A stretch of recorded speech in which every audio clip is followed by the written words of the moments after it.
السلام علیکم ورحمۃ اللہ وبرکاتہ۔ ناظرین، کیا عشاء کی نماز میں اگر 4 رکعت فرض اور فرضوں کے بعد والی 2 رکعت سنتے ہیں اور پھر 3 وتر پڑھ لی تو کیا نماز مکمل ہو جائے گی؟ بہت سارے لوگ ایسے ہی نماز مکمل کرتے ہیں، کیا ان کی نماز مکمل ہو جائے گی؟ ناظرین دیکھیں، عشاء کی نماز کی ٹوٹل جو ہیں وہ 17 رکعتیں ہیں۔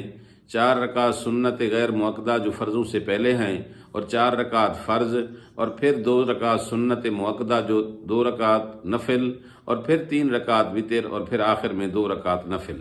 یہ ٹوٹل 17 رکعتیں ہو گئی ہیں۔ اب ان میں 4 رکعت سنت جو ہے جو فرضوں سے پہلے ہے وہ ہے غیر مؤکدہ ہے۔ اگر کوئی شخص ان کو پڑھتا ہے تو ان کا بہت زیادہ ثواب ہے اور بہت زیادہ فضیلت ہے ان سنتوں کی، اور بہت زیادہ اجر و ثواب ہے ان سنتوں کا۔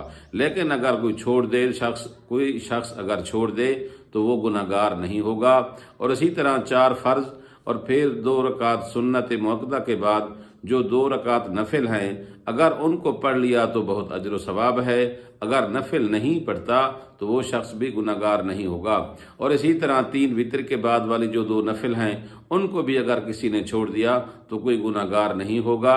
اب جو ضروری ہیں یعنی 4 رکعت فرض اور پھر 2 رکعت سنت مؤکدہ اور پھر 3 رکعت وتر جو کہ واجب ہیں، اگر اس طرح نماز پڑھ لی تو عشاء کی نماز مکمل ہو جائے گی۔ لیکن یہ سنت غیر مؤکدہ ہیں یا نوافل ہیں، ان کو بھی چھوڑنا نہیں چاہیے۔ ہاں، اگر کبھی کبھار چھوڑ دیں تو ایک الگ بات ہے، لیکن کوشش کریں کہ ان کو نہ چھوڑیں، کیونکہ نفل نماز کی بہت زیادہ فضیلت ہے اور بہت زیادہ اجر و ثواب ہے۔ کیونکہ قیامت کے دن اگر کسی شخص کے فرائض میں سے کوئی کمی نکل آئی تو ان کی نوافل کے ذریعے اس شخص کی کمی کو پورا کیا جائے گا۔ اگر کسی شخص کے 4 فرض، 2 سنت اور 3 وتر پڑھ لیے تو اس شخص کی نماز مکمل ہو جائے گی۔ وہ شخص کسی چیز کے چھوڑنے کا گناہگار نہیں ہوگا۔